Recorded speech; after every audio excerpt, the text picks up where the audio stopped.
नमस्कार, सगरमाथा टेलिभिजनको प्रस्तुति एसटिभी च्याटमा यहाँलाई स्वागत छ। म सुनिल दाहाल। वैशाख 30 को स्थानीय तहको निर्वाचनको मतदानको प्रक्रिया सकिएको छ। देशभरबाट मत परिणाम आउने क्रम सुरु भएको छ।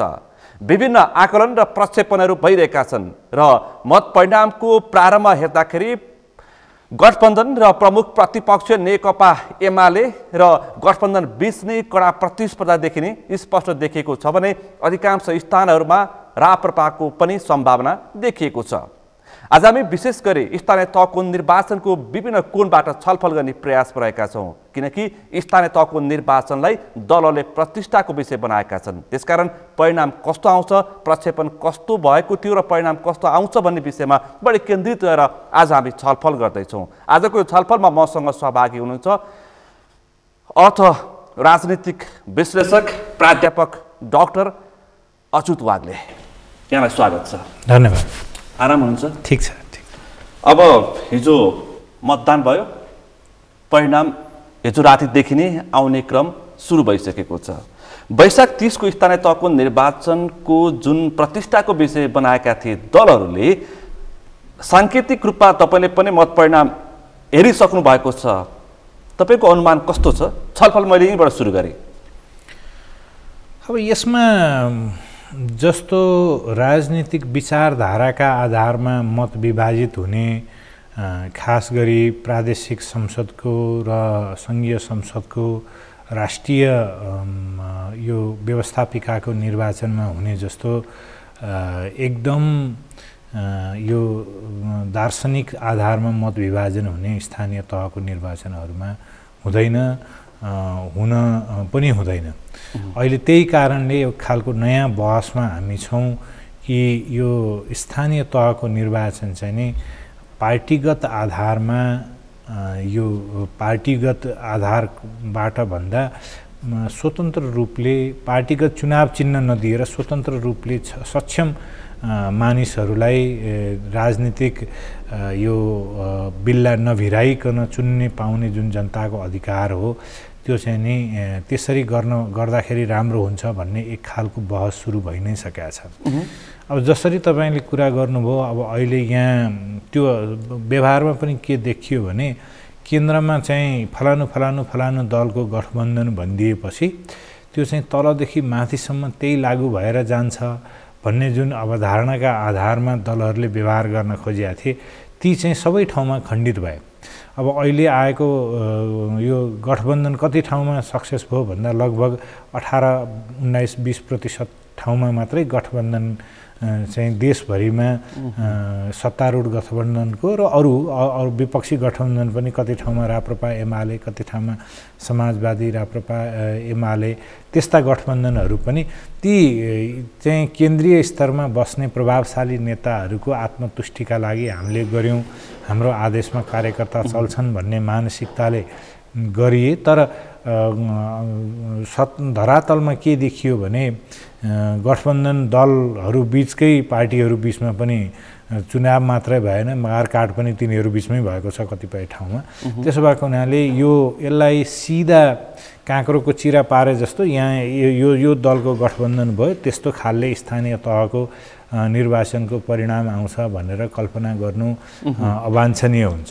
बालुवाटार र बालकोटमा बसेर जुन किसिमको खाका तयार गरेका थिए दलहरूले र त्यसलाई तल लागू गर्न खोजेका थिए, मतदाताको मतमा प्रतिबन्ध गर्न खोजेका थिए, तपाईँले भने जस्तो त्यसको सम्भावना चाहिँ न्यून देखियो। त्यसको सम्भावना स्वाभाविक रूपले न्यून देखिन्छ, किनभनेदेखि स्थानीय तहमा चाहिँ त्यो को व्यक्तिको चरित्र कस्तो छ, को व्यक्ति चाहिँ नि स्थानीय तहका सेवा सुविधा विस्तारमा बढी प्रतिबद्ध छ, स्थानीय तहको छवि कस्तो छ, यी सबै कुराहरू निर्णायक हुन्छन्। अब केही न केही हदमा नेपालको राजनीति चाहिँ कोरा राजनीति चाहिँ नि असाध्य तल्लो तहसम्म पुग्या हुनाले त फलानु दलको म फलानु दलको भनेर पनि होला। तर यो बिचमा तपाईँले एउटा परिस्थिति के देख्नुभयो भने एकदम ठुला नगरपालिकाका महानगरपालिकाका मेयरका उम्मेदवारहरू पनि पछिल्लो समयमा दलबदल गरेर चुनाव लडे। त्यसका दुईटा प्रष्ट कुरा छन्। एउटा कुरा के हो भनेदेखि अब राजनीतिक दर्शनको राजनीतिक विचारका आधारमा राजनीति गर्ने युग सकिएछ, कम्तीमा स्थानीय तहमा भनेर बुझ्नु पर्यो। नभए हिजोसम्म एउटा राजनीति दलमा रहिराखेका मान्छे त्यसको बिल्कुलै अलग राजनीतिक विचारधारा बोक्ने दलमा गएर पनि त्यो पद छोड्नु हुँदैन भनेपछि अब राजनीति चाहिँ नि मुख्य गरी शक्तिमा केन्द्रित, पदमा केन्द्रित भएर गयो भन्ने यसबाट एउटा कुरा यो देखियो। र अर्को चाहिँ नि आफ्नो लोकप्रियताप्रतिको जुन आत्मविश्वास हो ती राजनीतिक कर्मीहरूको, त्यो आत्मविश्वासले पनि जनताले मलाई मन पराएका छन् भनेको म यो वा त्यो पार्टीमा हुँदाखेरि मलाई केही पनि फरक पर्दैन, म व्यक्तिगत क्षमताका आधारमा व्यक्तिगत लोकप्रियताका आधारमा जित्ने हो भन्ने चाहिँ नि त्यसरी स्थानीय तहमा लड्ने उम्मेदवारहरूलाई पनि अब त्यो अनुभूति निरन्तर भइराखेको चाहिँ अहिले तपाईँले पछिल्लो समय दल बदल जहाँबाट टिकट पाइन्छ त्यहाँबाट लड्ने अब त्यो आफ्नो लोकप्रियतासँग दलसँगको संलग्नताले 10-15% भोट तलमाथि भयो भनेदेखि जित्ने आधार चाहिँ मार्जिन त त्यही हो नि, जित हार हुने मार्जिन त्यही हो। त्यसो भएको हुनाले उनीहरू त्यसरी आए। यसको सारमा के हो भनेदेखि अब हामीले स्थानीय तहको निर्वाचनको ओभरअल यो दलीय प्रक्रियालाई नयाँ ढङ्गले सोचेर त्यो स्वतन्त्रता चाहिँ अहिले दिएर जानुपर्छ। अब अहिले नै तपाईँले धेरै ठाउँमा पोखरा काठमाडौँ जस्ता ठाउँमा को जित्छ को हार्छको अनुमान नलगाए पनि दलभन्दा बाहिरबाट आएका आश लाग्दा मान्छेहरूले उल्लेख्य मात्राको मत पाउने देखियो। यहाँ अब बलेन शाहको चर्चा भयो, चर्चा त भयो, मत कति पाउँछन् नभए पनि उम्मेदवारका रूपमा चर्चा भयो। पोखरामा गणेश पौडेल जस्ता मानिसहरूको चर्चा भयो।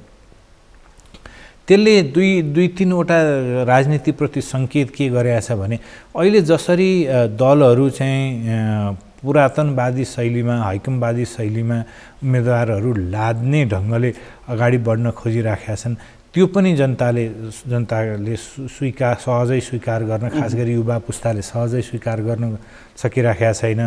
अर्को चाहिँ नि अब यो दलहरू अहिले भइराखेका दलहरूको वितृष्णा यति हदसम्म बढेको छ कि त्यसको डिस्कोर्समा पनि देखिन्छ। अहिले मुख्य दलहरूले चाहिँ विकासका एजेन्डाहरू अब घोषणापत्र निकाल्यौँ भने तपाईँले 3-4वटा मुख्य भनेका दलका घोषणापत्र अगाडि राखेर हेर्नुभयो, स्थानीय तहको हकमा केन्द्रमा भन्न सक्लान् म चाहिँ राजतन्त्र ल्याउने, म लोकतन्त्रवादी, म चाहिँ साम्यवादी भन्न सकिएला। तर स्थानीय तहका प्राथमिकताहरूका हिसाबले त कुनै पनि दलको घोषणापत्र एकभन्दा अर्को तात्विक रूपले फरक देखिएन भनेपछि त त्यही कुरालाई अब हेर्ने भने त्यही कुरालाई कार्यान्वयन गर्न सक्ने सबभन्दा सक्षम पात्र को हुन्छ भनेर त स्थानीय तहले हेर्ने नै भयो नि त। पक्कै पनि अब त्यसो भएको हुनाले यी धेरैवटा कुराले गर्दाखेरि अब यो 5 वर्षको अनुभवले पनि के देखायो भने विकास, खास गरी जनतालाई प्रत्यक्ष सरोकार राख्ने विकास भने चाहिँ त्यो स्थानीय तहकै हो रहेछ। ठुला त यो कोरोनाको समयमा पनि केही मात्रामा देखियो। अब त्यसबाहेक अरू सामान्य एउटा कागजात लिन जाने, सिफारिस लिन जाने, अरू केही समस्या पर्दाखेरि खास गरी 4-5वटा सेवाहरू भन्नुहोस् न, खानेपानी, त्यसपछि सामान्य त्यहाँभित्रका सामान्य सडकहरू, अब त्यहाँको अहिले नगरपालिकाहरूलाई दिएको शिक्षाको अधिकार, स्वास्थ्यको सामान्य स्वास्थ्यमा त धेरै भर परिराखेका जस्तो म देख्दिनँ। त्यसो भएपछि यी कुराहरूको प्रतिको आकर्षण त स्थानीय तहले नै गर्ने हो रहेछ भन्ने देखियो।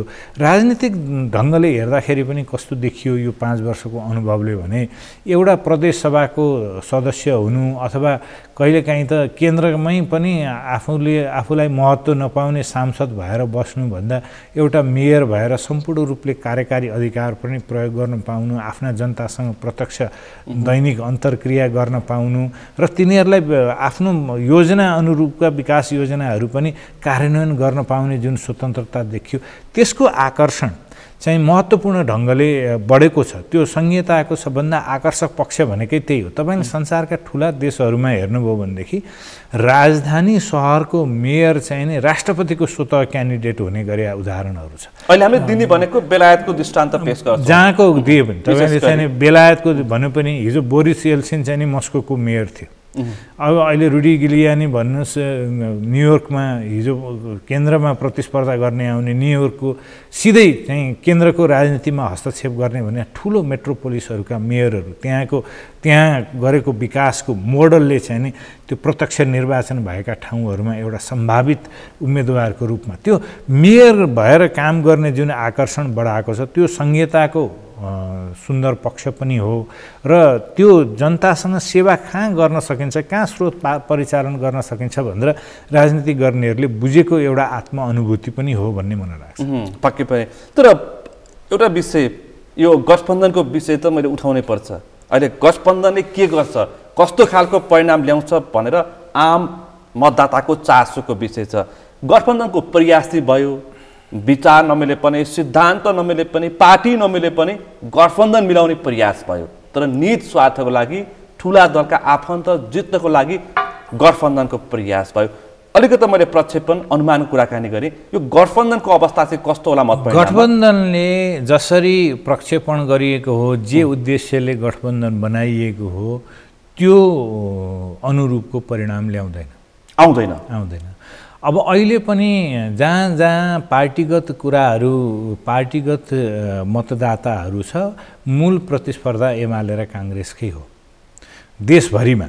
गठबन्धनभित्र जसरी गठबन्धन भएर चुनावी प्रतिस्पर्धा भएको छ त्यसमा माओवादी र समाजवादीले पाएका स्थानहरूमा पनि मतक्रसको सम्भावना देखिएको छ, सङ्केत पाइसकिएको छ। यसको परिणाम कस्तो आउन सक्छ यो पनि मैले प्रश्न गरेँ। अब यसको परिणाम, अब यसका दुई खालका परिणामहरू हुन्छन्। एउटा चाहिँ नि तपाईँले अघि सोध्नु भएको प्रश्नकै सेरोफेरोमा अहिले स्थानीय तहमा कहाँ कहाँ कुन दलहरू जित्छन् जित्दैनन् भन्ने कुराको एउटा परिणाम हो। अर्को तपाईँले सायद सङ्केत गर्न खोज्नु भएको यो स्थानीय चुनावको परिणामले नै गठबन्धनको भविष्यलाई असर गर्छ कि गर्दैन, त्यो त शीर्ष नेताले शीर्ष भाषणहरूमा स्पष्ट हुने गरी बोलिसकेका छन्। अब त्यो दोस्रो जुन प्रश्न चाहिँ नि अहम हो भन्ने मलाई लाग्छ। अब अहिले चाहिँ तपाईँले हेर्नुभयो भनेदेखि यो नौरङ्गी गठबन्धन भन्छु मैले, यो नौरङ्गी खालका गठबन्धनहरू सबै ठाउँमा भएका छन्। कति ठाउँमा एमाले र काङ्ग्रेसको पनि गठबन्धन भएको अवस्था छ, थोरै ठाउँमा भएको होला। कतिपय ठाउँमा काङ्ग्रेससँग फुटेका विद्रोही भनौँ ती पक्षहरूसँग काङ्ग्रेस बीपीले पनि एमालेसँग चुनावी प्रतिस्पर्धा गर्न, काङ्ग्रेससँग चुनावी प्रतिस्पर्धा गर्न एमालेसँग मिलेको अवस्था छ। कतिपय ठाउँमा एमाले र राप्रपा मिलेको अवस्था छ, समाजवादी मिलेको अवस्था छ। अब यी सबै दृष्टान्त हेर्दाखेरि चाहिँ नि यो सारमा भन्दाखेरि के हो भने यो गठबन्धनको कुनै राष्ट्रव्यापी औचित्य रहेन स्थानीय तहको चुनावको हकमा भनेर मान्नुपर्ने हुन्छ।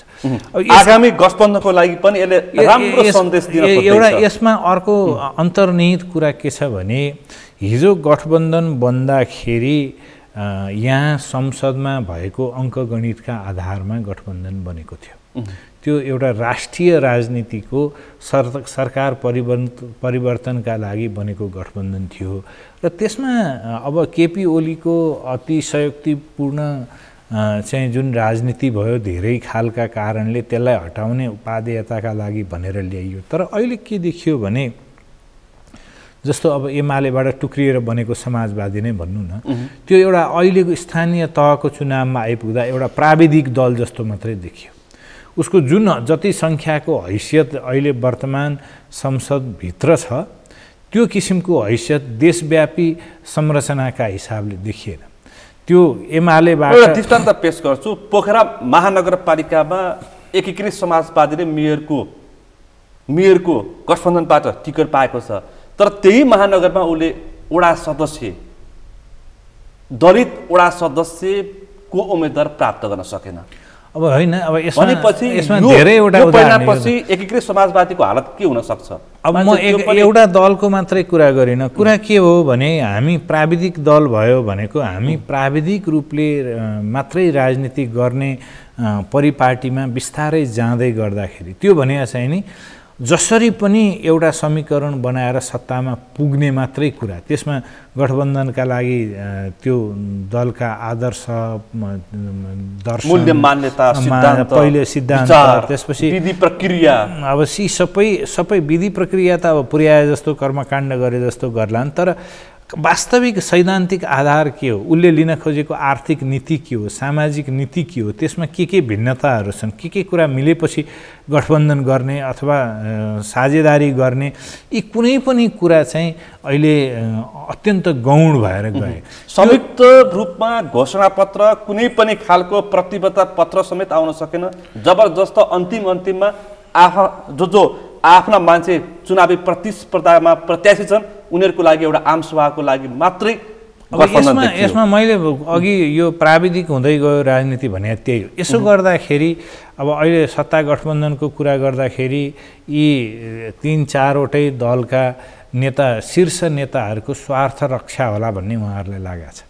अब संसदीय चुनावमा फेरि हामी नै चुनिएर आउँछौँ, यो गठबन्धन रहिराख्यो भने त्यो गठबन्धनको औचित्य चाहिँ नि हिजो एउटा सरकारलाई हटाउने बेलासम्म अलिअलि लोकतन्त्रको उपादेयतालाई रक्षा गर्ने भन्नेसम्मको नाराको औचित्य थियो होला। अब अहिले आइपुग्दा चाहिँ नि गठबन्धनको औचित्य चाहिँ नि यो जुन राज्य सञ्चालनको जुन साँचो हो त्यसलाई मुख्य बचाइराख्न सकिन्छ कि सकिँदैन भन्ने ठाउँमै मात्रै गइराखेको मैले देख्छु।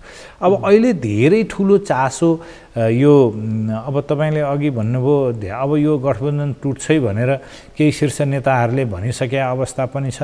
तर मैले यसो हेर्दाखेरि के लाग्छ भनेदेखि त्यो स्थानीय तहमा चाहिँ नि अहिले जित्नका लागि यो गर्नका लागि भनियो, तर मेरो पार्टीको मेयर जितेन, त्यो भएर मेरो सिद्धान्तका आधारमा पनि यो गठबन्धनमा बसिराख्न मिल्दैन भनेर कोही गठबन्धन छोडेर हिँड्ने त्यो हैसियत प्राप्त गर्छ जस्तो मलाई लाग्दैन।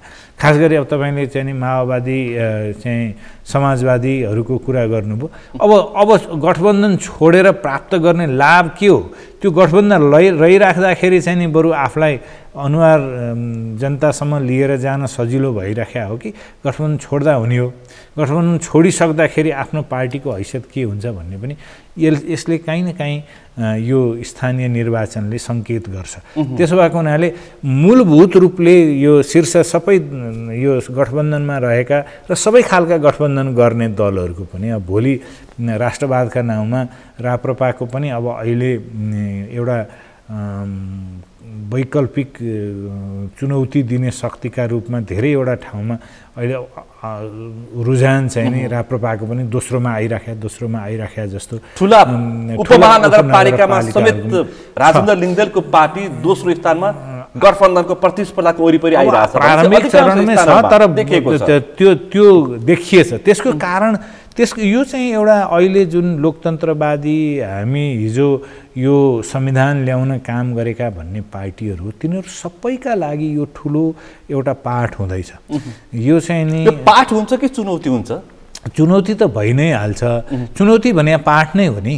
अब जस्तो चाहिँ हाम्रो लोकप्रियता कहाँनेर छ भनेर अब काठमाडौँ महानगरपालिका, पोखरा महानगरपालिका, भरतपुर महानगरपालिका, यी सबै ठाउँमा गठबन्धन गर्दा पनि गठबन्धन हार्यो र त्यति हार्ने मात्रै होइन, त्यो हराउने कुरामा अथवा यो तेस्रो स्थानमा गठबन्धनका उम्मेदवार पर्ने गरी एउटा प्रतिपक्ष जित्ने र राप्रपा चाहिँ नि दोस्रो स्थानमा आउने भएर गठबन्धन सत्तारूढ गठबन्धन लोकतन्त्रवादी भनिएका दलहरू चाहिँ नि तेस्रो स्थानमा आउने परिस्थिति धेरै बन्यो भनेदेखि हामी के कारणले यहाँ पुग्यौँ भन्ने पाठ त उनीहरूले सिक्नु पर्ला।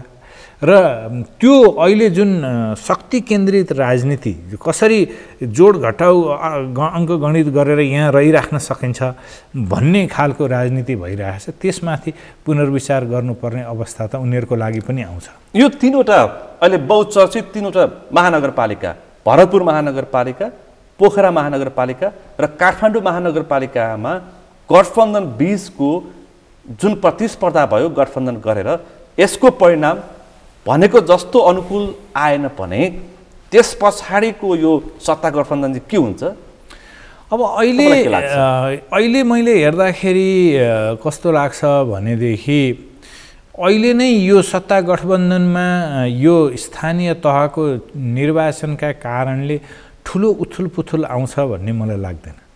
किनभने योभन्दा वैकल्पिक समीकरण बनाउन अहिले जुन जुन सत्ता गठबन्धनमा छन् ती दलहरू चाहिँ वैकल्पिक गठबन्धन निर्माणका लागि अर्को शक्ति खोजेर जाने सम्भावना अहिले कम छ, विशेष गरी प्रचण्ड र माधव नेपाल। अब अर्को समाजवादीको पनि छ। अहिले जसरी चाहिँ अहिले केपी ओलीको मधेसवादी दलहरूको पनि केपी ओली पक्षसँग महन्त ठाकुरहरूको जति सामिप्य छ त्यो चाहिँ उपेन्द्र यादव या बाबुराम भट्टराईहरूको त्यो त्यति देखिया छैन।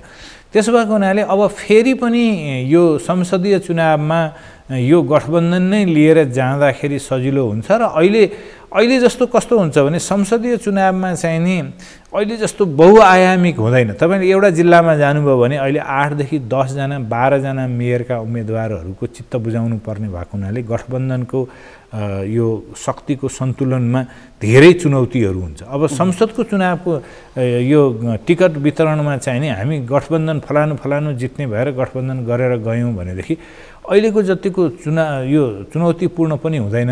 र खास गरी गठबन्धन नभई जितिँदैन भन्ने त सबैले सार्वजनिक रूपमा भाषणै गरिरहेछन् नि। गठबन्धन किन गरे भनेदेखि हाम्रो अहिले संविधानलाई समेत दोष दिएर चाहिँ नि आफ्नो लोकप्रियता नभएको कारणले होइन, हाम्रो संविधानको स्वरूपले नै मिश्रित प्रणालीले गर्दा गठबन्धनमा जानै पर्छ भन्ने खालको जुन भाष्य निर्माण गरिएको छ त्यो भाष्यका हिसाबले त यो गठबन्धन बचाइराख्ने नै प्रयास हुन्छ। त्यसलाई चाहिँ यो स्थानीय तहको निर्वाचनले गठबन्धन भत्किने तहमा छिट्टै गइहाल्छ। एउटा पार्टी अर्कोसँग मिल्न जाने तर सिँगै गठबन्धन नै भत्किएर फेरि संसदीय चुनावमा जाने अवस्था चाहिँ नि मैले देख्दिनँ। तर निर्वाचन अघि प्रमुख प्रतिपक्ष पूर्व प्रधानमन्त्री केपी शर्मा ओली चाहिँ निर्वाचन पछाडिको मत परिणामले गठबन्धनमा पक्का फेरबदल आउँछ भनेर उहाँले त्यो प्रतिपक्ष दलको अब धेरैवटा चाहिँ नि उहाँले काहीँ न काहीँ मलाई लाग्छ साइकोलोजिकल वारफेयरमा पनि हुनुहुन्छ जस्तो लाग्छ। मलाई रमाइलो पनि लाग्छ।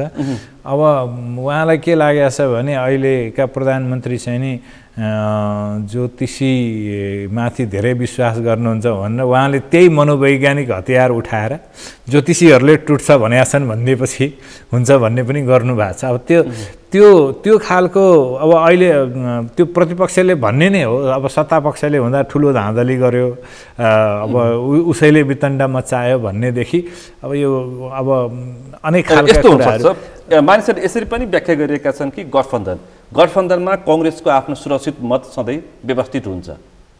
अलिअलि फ्लेक्जिबल मत भए पनि उसको सुरक्षित मत सधैँ पनि सही ठाउँमा बसेको देखिन्छ। भनेपछि गठबन्धनभित्रका प्रचण्डले नेतृत्व गरेको माओवादी केन्द्र, माधव नेपालले नेतृत्व गरेको एकीकृत समाजवादी, उपेन्द्रले नेतृत्व गरेको अर्को जसपाले चाहिँ नजित्ने अवस्था सिर्जना भयो भने निर्वाचन अगाडि गठबन्धनमा कुरा नमिल्दाखेरि पुष्पकमलदार प्रचण्ड र माधव नेपालले त बालकोटतर्फ पनि हामी छलफलमा छौँ भनेर त चेतावनी दिएका हुन्। भनेपछि त्यस्तो पनि त नाउला बन्न सकिँदैन किनकि कङ्ग्रेसका नेताले बोलिरहेको छ। अहिले तपाईँले चुनावको यो मतदानको रुख भन्छ नि भने त्यो टेन्डेन्सीलाई हेर्नुभयो भनेदेखि, रुझान हेर्नुभयो भनेदेखि अहिले जति मत काङ्ग्रेसले गठबन्धन गरेका कारणले गुमाउँदैछ, कङ्ग्रेसले गठबन्धन गरेका कारणले गुमाउँदैछ। जहाँ विद्रोही उठे तिनीहरूले पनि केही हजार केही सय मत त्यो मतदाताको साइज हेरेर तिनीहरू अलग्गै भए गठबन्धन गरेका कारणले। भरतपुरकै उदाहरण एउटा छ, पक्कै पनि दरिलो उदाहरण, डडेलधुराकै उदाहरण छ। कर्णमल्लले चेतावनी दिइरहनु भएको छ। अब त्यसपछि अरू धेरै ठाउँमा गठबन्धन गरेका कारणले विद्रोही उठे पनि नउठे पनि अथवा एकदम परम्परावादी काङ्ग्रेसहरूले हामी हँसिया अथौडामा भोट हाल्न जाँदैनौँ भनेर भोटै हाल्न नगएका, गठबन्धन भएका कारणले गठबन्धनको मेयर छ त्यसपछि त्यसलाई जिताउन काङ्ग्रेसलाई जिताउन त जाने होइन, किन भोट हाल्न जानु पर्यो भनेर भोट हाल्न नगएका मत पनि थुप्रो छन्। झन्डै कति छन् भने जति गठबन्धन गरेका कारणले काङ्ग्रेसको पक्षमा खस्न आउने मत हो त्योभन्दा धेरै ठुलो छैन। त्यति शक्तिशाली मत चाहिँ मतदानको प्रक्रियामा नै सहभागिता भएन अथवा विद्रोह गर्यो अथवा मत काट्यो अथवा जे गर्यो भनेपछि काङ्ग्रेसको अब काङ्ग्रेसका हिसाबले कति ठाउँमा यस्तो पनि देखियो कि त्यो मत दिने क्रममा चाहिँ जुन पार्टीको कङ्ग्रेसको जुन लाइन छ भने उसले गठबन्धनको तलमाथि गरेन, बरु मत बिग्रियोस् लाइनमै मतदान गरेको पनि अधिकांश त्यो चाहिँ कांग्रेसको मात्रै छैन, त्यो चाहिँ कांग्रेसको मात्रै छैन। त्यही मानसिकता हिजो चाहिँ जंगलमा लडेर आउने माओवादीहरूको पनि होला।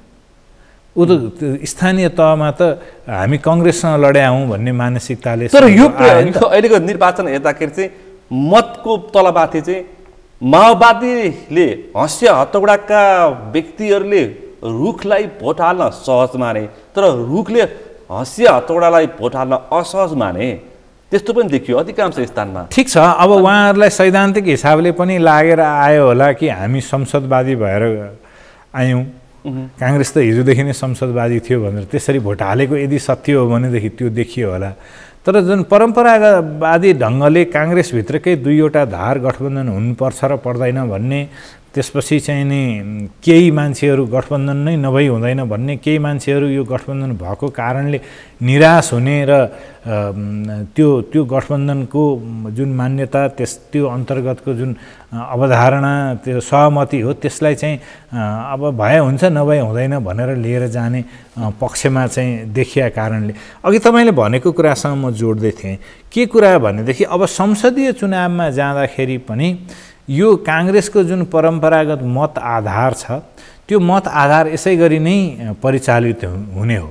त्यसो भएको हुनाले अब हिजो माओवादी र एमाले गठबन्धन गर्दाखेरि 1000 देखि 500 मतले अथवा 2000 देखि 100-150 मतसम्मले चाहिँ नि हारेका जुन कांग्रेसीहरू छन् ती कांग्रेसीहरूका लागि मात्रै त्यति मत आइदिँदा जितिन्छ भनेर जुन गठबन्धनको एउटा गर्ने औचित्य पुष्टि गर्न खोजिएको छ त्यो चाहिँ नि त्यो नेतृत्वको करिश्मा त्यसले दिन सक्ने चाहिँ फ्युचरिस्टिक भनौँ न भविष्यको दृष्टिले पनि त्यति मतको फरक ल्याउन सक्छु भन्ने आत्मविश्वास साथ कांग्रेस लड्ने र अर्को मेरो आफ्नै स्वतन्त्र अस्तित्वले पनि हामी कहीँनेरि अडिन्छौँ है, हामी राष्ट्रिय राजनीतिमा यति चाहिँ मत मेरो छ भनेर अरू गठबन्धन माओवादी समाजवादी अरू यो जनता समाजवादी लगायतका दलहरूको त्यो आत्मविश्वास नहुन्जेलसम्म त त्यो खास गरी शीर्ष नेताहरू हामी नै बाहिर पर्छौँ कि राजनीतिबाट भनेर डराउन्जेल त यो गठबन्धन रहिराख्ने भयो। त्यसकारण शीर्ष नेतृत्वको स्वार्थको लागि पनि चुनावी यो स्थानीय निर्वाचनको परिणामले खासै फरक पार्दैन जस्तो लाग्छ मलाई। भनेपछि अलिकति मैले अझै बढी प्रक्षेपणको कुरा गर्न खोज्दैछु किनकि मत परिणामहरू आइरहेका छन्। मान्छेको बहुत चासो विषय छ, स्थानीय सरकार हो यो, स्थानीय सरकार भएपछि स्थानीयको चासो अथवा मतदाताको बहुत चासोको विषय हुँदो रहेछ।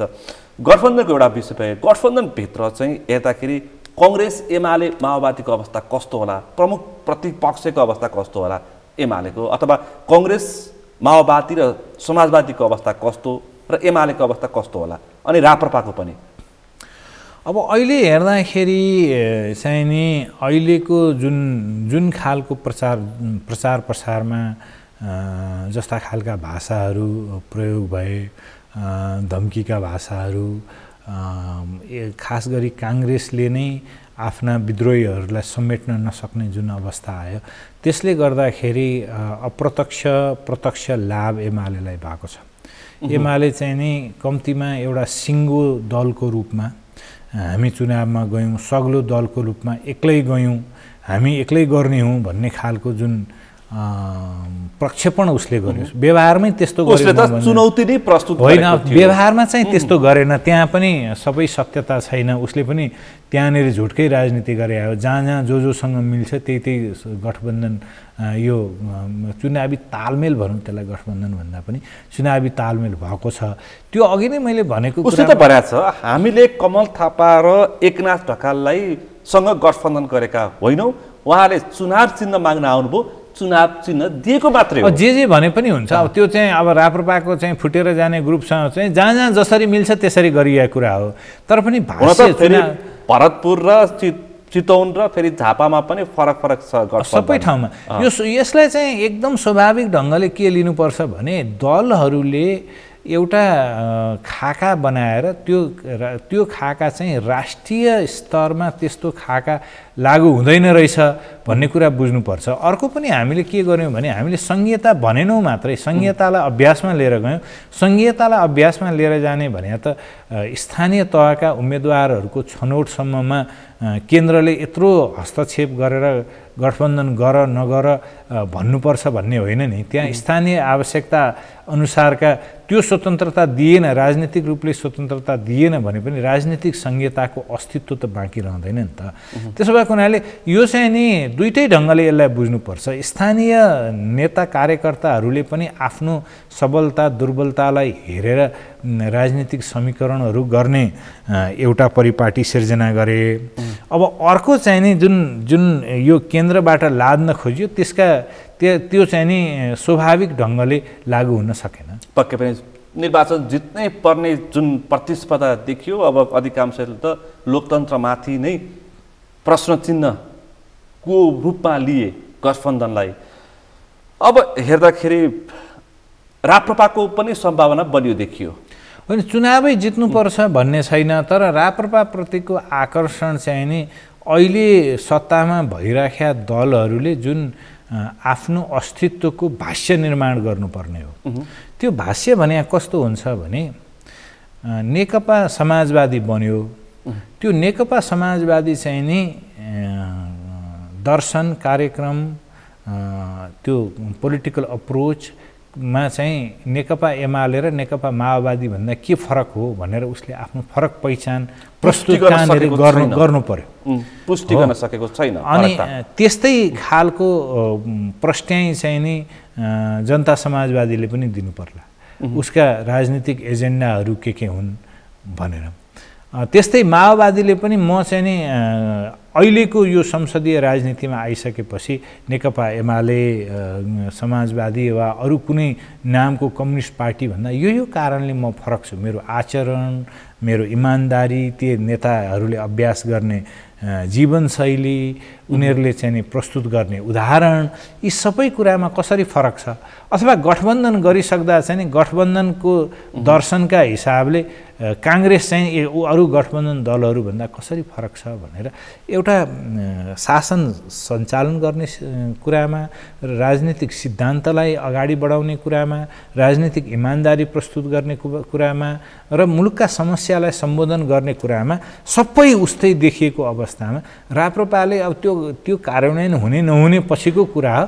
र अब हामीले चाहिँ एउटा नयाँ नेतृत्व लिएर आयौँ, अब फेरि सम्भावना राजाको यो राजनीतिको चक्र हुन्छ कि। अहिले तपाईँले फिलिपिन्समा हेर्नुभयो भने हिजो फर्डिनान्ड मार्कसको छोरो, त्यत्रो बदनाम तानाशाहको छोरो चाहिँ नि राष्ट्रपति चुनिएर आएको छ।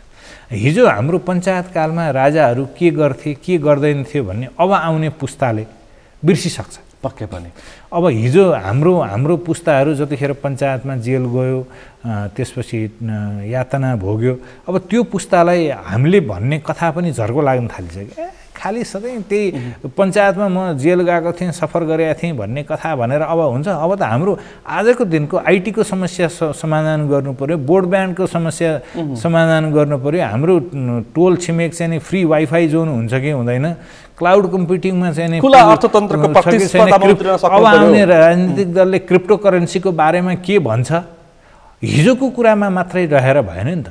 अब यसरी अपडेट गरेर लिएर जाने कुरामा नयाँ कुरा केही पनि नआइराखेको बेलामा अब यो राप्रपाले नयाँ विचार दियो भने होइन मैले, तर एउटा फरक पहिचान चाहिँ दिन्छु भनेपछि अब अरू कसैले केही गरेका छैन, अब यो एउटालाई भोट हालिदिउँ नि त भन्ने खालको मानसिकताले पनि काम गर्छ। अब तपाईँले काठमाडौँको अब ठुला सहरहरूको भोटिङको प्याटर्न जहिले पनि हेर्नुभयो भनेदेखि त्यो चाहिँ विद्रोही भोटिङ हुन्छ, त्यसको औचित्यपूर्ण भोटिङ हुँदैन कहिले पनि। यो काठमाडौँको भोटिङको चाहिँ हेर्नुभयो भने तपाईँ बिस्तारै यो काठमाडौँभित्रको भोटिङको जुन किसिमको एउटा फ्लेक्सिबल भोटिङ छ त्यो चाहिँ पोखरा त्यो सँगसँगै ठुला सहरहरूमा पनि बिस्तारै प्रवेश गर्न थालेको छ। बिस्तारै त्यो चाहिँ वैकल्पिक शक्ति हो कि भनेर मान्छेले त्यो किसिमको विश्लेषण गर्न थालेका छन्। अब तपाईँले यी सहरहरूको कस्तो हुन्छ भने हिजो तपाईँले सम्झिनुभयो भने पद्मरत्न तुलाधर या नानीमैया दाहालहरूलाई यी काठमाडौँका जनताले संसदमै चुनाव गरेर जिताउँदाखेरि पनि यो यिनीहरूले भयङ्कर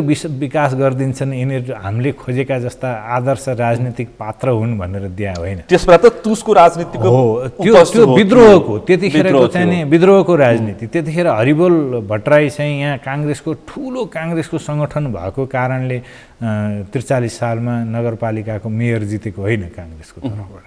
त्यो के भने त्यो यो यहाँ बस्ने जुन सचेत भोटरहरू छ तिनीहरूले चाहिँ नि हाम्रो यो शासन सत्ता कसरी चलिराखेको छ भनेर नजिकबाट हेरेर त्यो विद्रोहको भोट चाहिँ दिने। अब अहिले पनि हिजो रन्जु दर्शनाको कुरा गर्नुहोस् अथवा अहिले बलेन शाहको कुरा गर्नुहोस्, कति भोट ल्याउँछन्, कुन हदमा जित्लान् हार्लान् आफ्नो कुरा, तर केही हजार भोट के आउने हो भनेदेखि यो भइराखेहरूले नगरेको कुरा, यिनीहरू गर्न नसकेको गर्न सक्छु भन्ने विश्वास नदिएका कारणले पनि यस्तो विद्रोहको भोट हिजो थियो। तर यो विद्रोह गर्ने अथवा यस्ता किसिमका प्रतिस्पर्धीहरू पनि दिगो भइरहेछन्।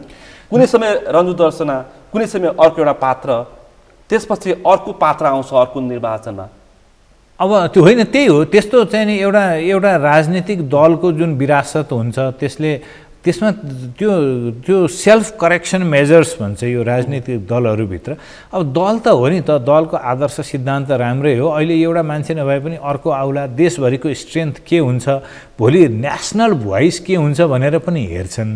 त्यसो कारणले पनि यिनीहरू दिगो हुन नसक्या, यो वैकल्पिक भएर आउनेहरूले चाहिँ नि यो दिन नसक्या, यो दिगोपन दिन नसक्या आफ्नो ठाउँमा छ। मतदाताहरू चाहिँ वैकल्पिक शक्तिको लागि इच्छुक भएको चाहिँ पाउन सक्छ। वैकल्पिक शक्तिकै लागि इच्छुक होइन, त्यो चाहिँ यो अब अहिले अगाडि आएका क्यान्डिडेटहरूले यिनीहरूले यो नगरपालिकाको राम्रो विकास गर्छन् भन्ने होइन। त्यो नयाँ पुस्ताको भोटरले चाहिँ नि मेरो कुरा यसले बुझ्छ, मेरो कुरा सुनाउन सक्ने ठाउँ होला, मेरो पुस्ताको समस्यालाई चाहिँ यसले राम्ररी प्रतिनिधित्व गर्छ भन्ने हिसाबसम्मको होला।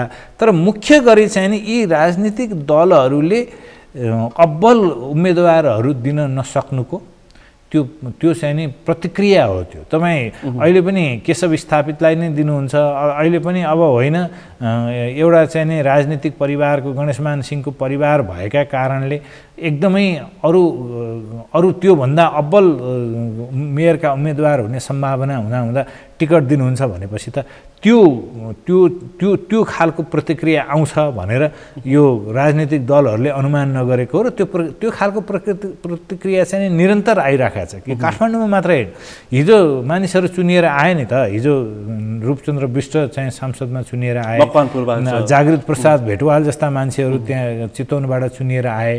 त्यो भएको हुनाले त्यो चाहिँ नि कुनै आशले भन्दाखेरि पनि त्यो आफ्नो चाहिँ जुन यसले भइराखेको छैन, जहाँ भए पनि हालिदिउँ भोट, प्रतिक्रिया स्वरूप हालिदिउँ, विद्रोह स्वरूप हालिदिउँ। प्रतिक्रिया स्वरूप आएको मतको उपज यस्ता पात्रहरू बेला बेलामा आउन सक्छन्, तर यिनीहरू त्यति सङ्गठित हुन सक्दैनन्। यस्तोसम्म देखिएको निर्वाचनमा मान्छेहरू निराश हुनुपर्ने स्वाभाविक हो। 753 स्थानमा स्थानीयको लागि निर्वाचन हुँदैछ, 35,000 भन्दा बढी निर्वाचित हुँदैछन्। तर देखियो भरतपुरमा मात्र स्थानीय सरकारको निर्वाचन हुँदैछ, काठमाडौँमा मात्रै हुँदैछ, पोखरामा मात्रै हुँदैछ अथवा विराटनगर मात्रै हुँदैछ जस्तो देखियो। यस्तो पारिसकेपछि मानिसहरू स्वाभाविक मतदाताहरू निराश हुनु स्वाभाविक होइन यो? अब मतदाताहरू चाहिँ तपाईँले निराश हुनु भन्नुभयो, मतदाताहरू चाहिँ बिल्कुलै निराश भएका रहन्छन्।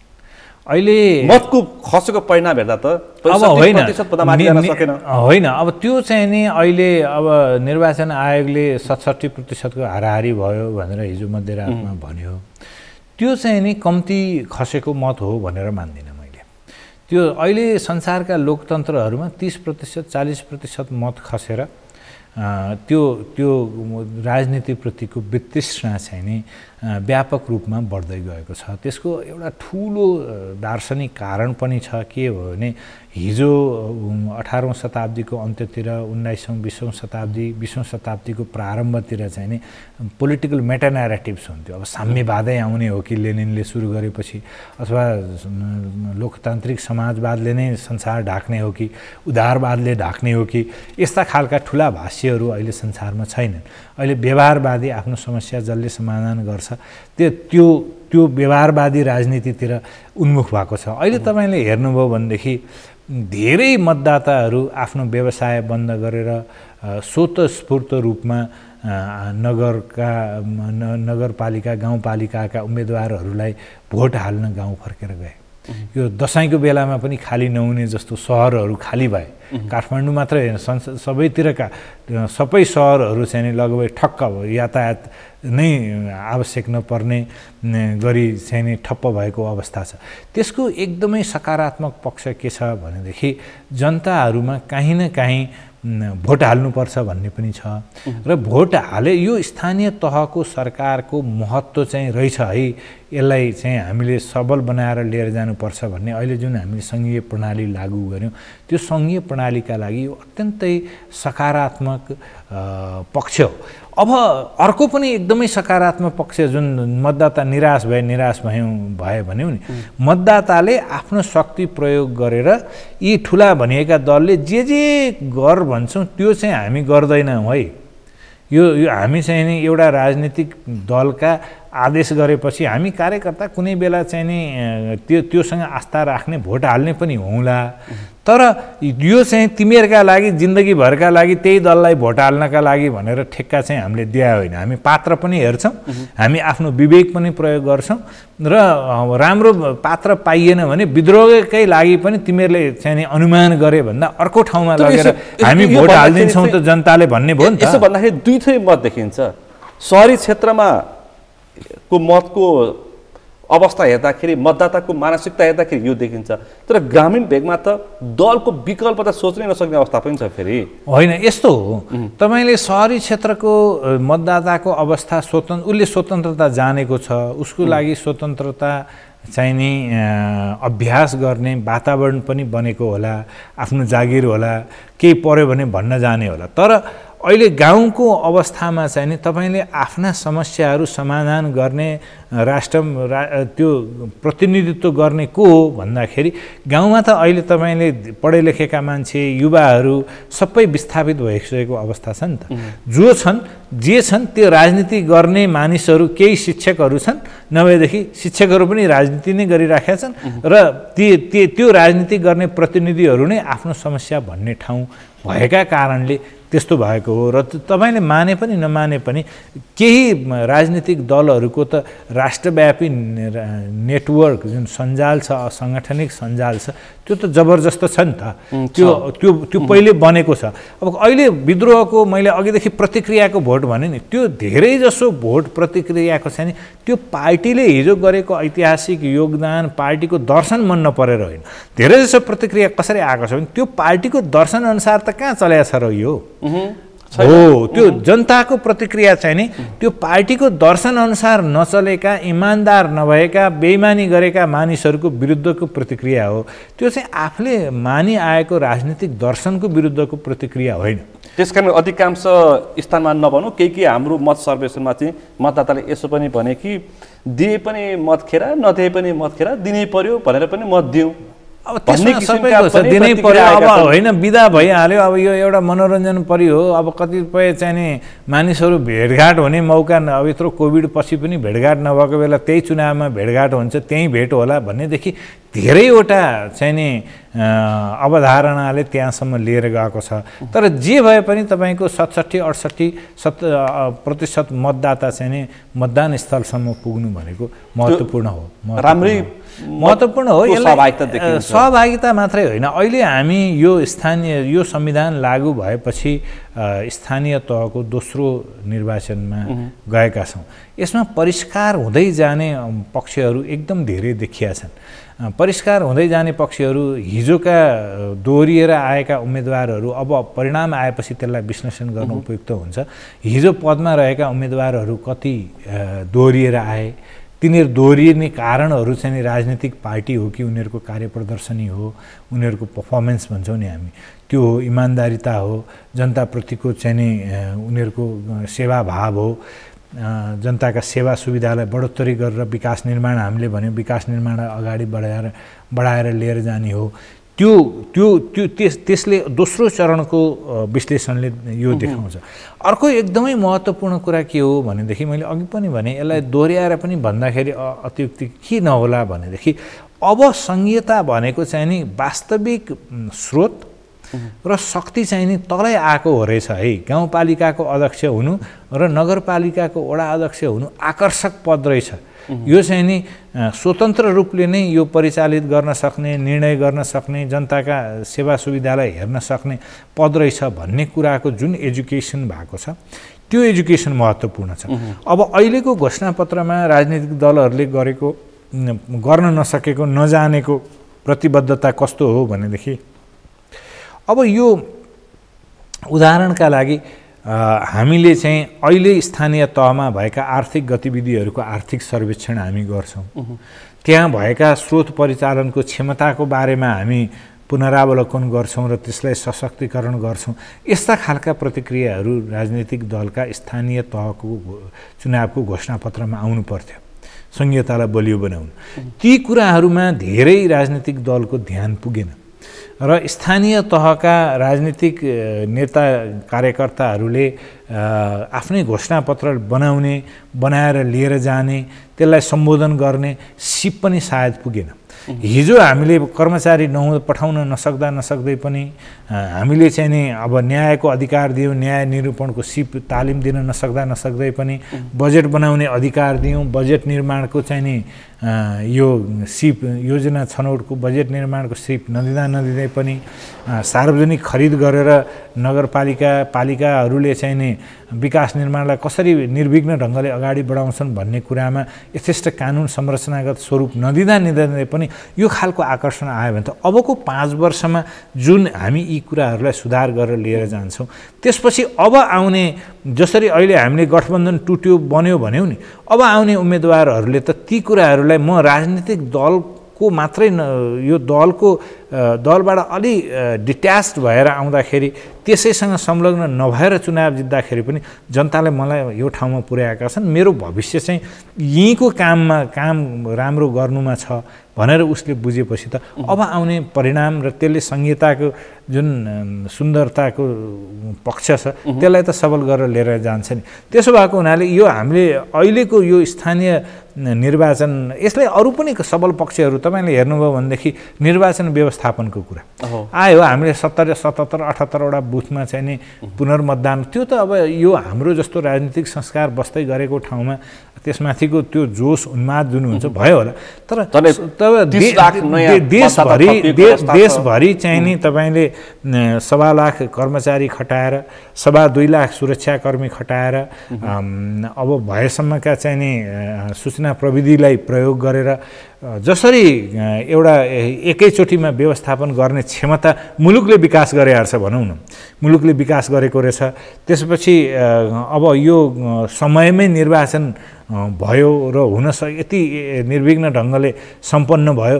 यी सबै कुराहरूले हेर्दाखेरि त तपाईँ लोकतन्त्र र संहिता दुवैका दृष्टिले एउटा संस्थागत हुने बाटोमा गइराखेका छौँ भनेर मान्नु पर्यो। जहाँसम्म पात्रहरू परिवर्तन गर्नुपर्ने कुरा छ, यो पात्रहरू परिवर्तन हुन्, प्रवृत्तिहरूलाई चाहिँ स्वीकार या अस्वीकार गर्ने परम्परा चाहिँ नि आवधिक रूपमा बसोस् भनेरै हामीले लोकतन्त्रका पक्षमा यत्रो लडाइँ गरेको हो र 5 वर्षभित्र यो परिवर्तनका लागि योसँग मिलेर चाहिँ हामी सत्तामा पुग्न पाउँला अथवा यिनीहरू सबैले जे भने पनि छोडेर हामी अलग्गै चुनाव लडेर अगाडि बढ्न पाउँला भनेर गर्ने अपेक्षा छ। त्यसकै लागि त यो आवधिक निर्वाचन र लोकतन्त्र हो।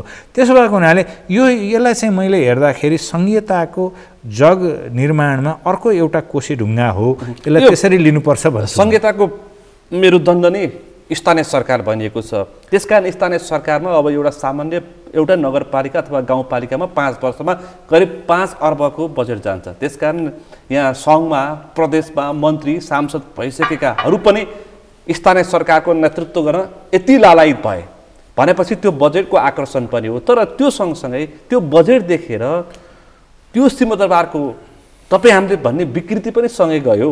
जनताले त्यतातर्फ पनि चिन्ता व्यक्त गरेका छन्। अबको दोस्रो कार्यकालमा, यो स्थानीय सरकारको दोस्रो कार्यकालमा यो विकृति थपिन्छ कि यो अन्त्य हुन्छ कि के हुन सक्छ? अब यो तपाईँले उठाउनु भएको जस्तै संहिताको मेरुदण्ड स्थानीय सरकार नै हो र यसको सबभन्दा सुन्दर पक्ष भनेकै के हो भनेदेखि जहाँ विकृति देखिया छ ती विकृतिहरूलाई र त्यो विकृति निम्त्याउने पात्रलाई पनि त्यो स्थानीय जनताले नै चिनिया छ कि छ। हो। अब यो आवधिक निर्वाचनले अहिले मैले यो परिणाम आएपछि छुट्टै विश्लेषणको जरुरी छ भन्ने कारण के हो भने हिजो मेयर पनि आफै, ठेकेदार पनि आफै, डोजरको मालिक पनि आफै भएका मानिसहरूलाई जनताले कति तिरस्कार गर्दा रहेछन्। अहिले एक चरणमा त देखियो पार्टीहरूले नै टिकट दिने बेलामा पनि यसमा अलिकति सजगता चाहिँ अपनाए। तपाईले हेर्नुभयो भनेदेखि हिजो जुन 100-150 जना मेयरहरू र ठेकेदारहरू उनै थिए, तिनीहरूको बहुतै कम मान्छेले मात्रै ती मान्छेहरूले टिकट, पहिलो फिल्टर त त्यहाँ आयो। अब दोस्रो फिल्टर चाहिँ नि अब जनताले यदि त्यस्तो दोहोरिएका रहेछन्, यसले अनियमितता गरेछ भन्ने त्यो जनताले मतद्वारा दण्डित गर्ने हो। यसबाहेक अरू पनि पारदर्शिताका, तपाईँले विकृति पुगे भनेको भ्रष्टाचार पुग्यो, सुशासन पुगेन भन्ने होला। दुईटै कुरामा भ्रष्टाचारमा पनि जस्तो अरू अब हामीले सार्वजनिक खरिदलाई नियमित गर्नेदेखि अरू पारदर्शिताका कुराहरूका यहाँ केन्द्रले ऐन बनाइदिएर, प्रदेशले ऐन बनाइदिएर गर्ने आफ्नो ठाउँमा छ। तर संसारका सबै ठाउँमा स्थानीय तहमा सार्वजनिक सुनवाई पर्छ, सोसल अडिट हामी जन्न भन्छौँ, सामाजिक लेखा परीक्षण, त्यस्ता खालका भ्रष्टाचार नियन्त्रणका कुराहरू चाहिँ त्यो स्थानीय तहकै जनताहरूले ती कुरालाई चाहिँ अभ्यासमा मनमा राखेर त्यो यो स्वनियन्त्रण सेल्फ कन्ट्रोल सिस्टम हो लोकतन्त्र भने चाहिँ। त्यो जनताले दण्डित गर्ने भनेको मतपत्रमै हो। अब यो यसरी गएको स्रोतलाई अहिले हामीले स्रोत परिचालन गर्दाखेरि अनियमितताको मात्रै कुरा गरेर पुग्ने अवस्था छैन। गएको स्रोत परिचालन गर्न नसक्ने पनि उत्तिकै जटिल समस्याका रूपमा आएको छ। हामीले विकृतिका रूपमा चाहिँ खर्च जथाभावी भयो मात्रै होइन, हामीले केन्द्रमा चाहिँ पुँजीगत खर्च हुन सकेन भन्यौँ, स्थानीय तहका लागि गएको पैसा पनि पुँजीगत खर्च हुन नसकेर भएको स्रोत परिचालन हुन नसकेको अवस्था छ। त्यो भनेको जनताले त्यो भएको स्रोत त कम्तीमा परिचालन गर्न सक्ने क्षमताको मान्छे नहुँदाखेरि एकातर्फ हामीले सेवा पनि नपाउने, अर्कोतर्फ आएको बजेट पनि प्रयोग नभएर चाहिँ नि त्यसै थन्केर बसिराख्ने अवस्थामा त हिजो पठाएको मेयर, वडा अध्यक्ष, वडा सदस्य चाहिँ नि अयोग्य रहेछ, अब चाहिँ यी समस्या समाधान गर्ने चाहिँ यो बाटोमा हेर्नुपर्छ भन्ने कुरालाई सोच्नु पर्यो। अहिले मैले अघि कुरा उठाएँ कि सहर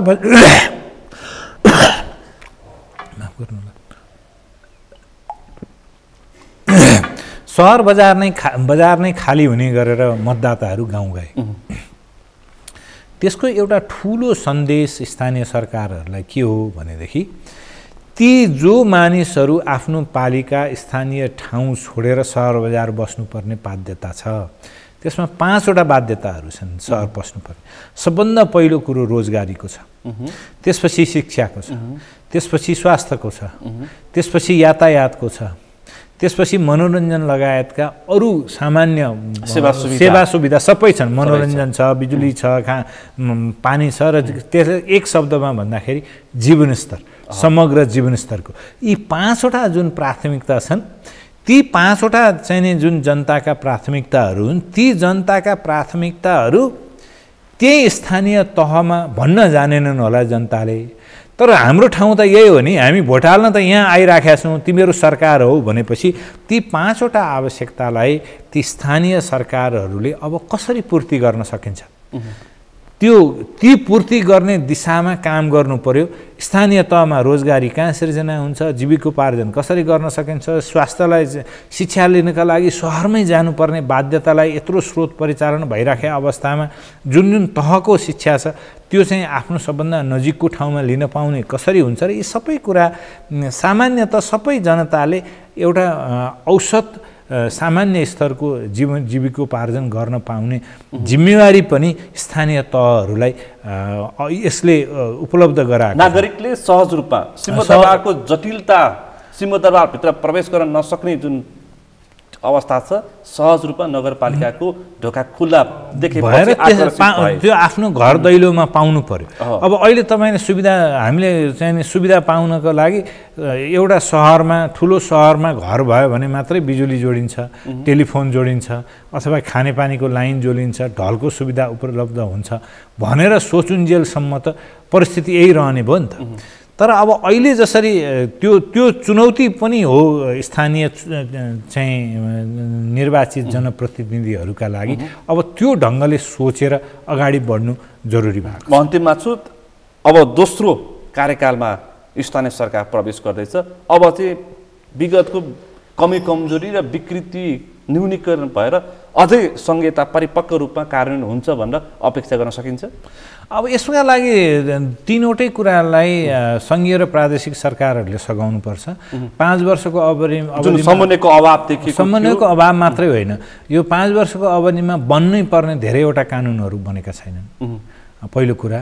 दोस्रो कुरा, जुन कर्मचारी खटाउने कुरा छ, त्यो कर्मचारी खटाउने कुरामा त्यसको दिगोपन प्रदेश तहसम्म अलिअलि देखिएको छ र स्थानीय तह, खास गरी दूर दराजका स्थानीय तहसम्ममा असाध्य हचुवापन देखिएको छ।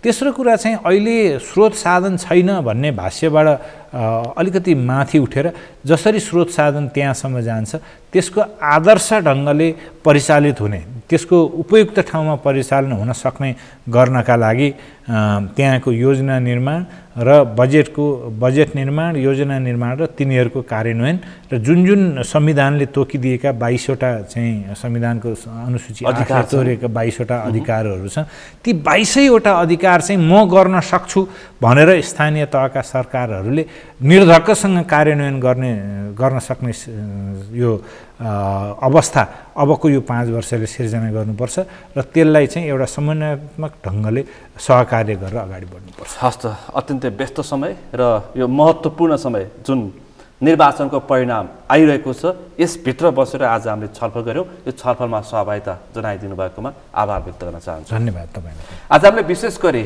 स्थानीय नेतृत्व पाउँदैछ स्थानीयले र त्यसको अहिले मत परिणामहरू आइरहेका छन्, कस्तो आउँछ र कस्ता कस्ता उम्मेदवारहरू प्रत्याशी थिए, कस्ता कस्ताले जित्छन् र मतदाता कति सचेत रहेछन् र अबको स्थानीय सरकार कस्तो हुनुपर्छ भन्ने विषयवस्तुमा बढी केन्द्रित रहेर छलफल गऱ्यौँ। आजको यो छलफलमा मसँग सहभागी हुनुहुन्थ्यो अर्थ राजनीतिक विश्लेषक प्राध्यापक डाक्टर अच्युत वाग्ले। आजको विषय प्रसङ्ग यति नै। भोलि अर्को विषय प्रसङ्ग साथ एसटिभी च्याटले निवास गर्दै म सुनिल दाहाल पनि बिदा चाहन्छु। सगरमाथा टेलिभिजन हेर्दै गर्नुहोला। नमस्ते।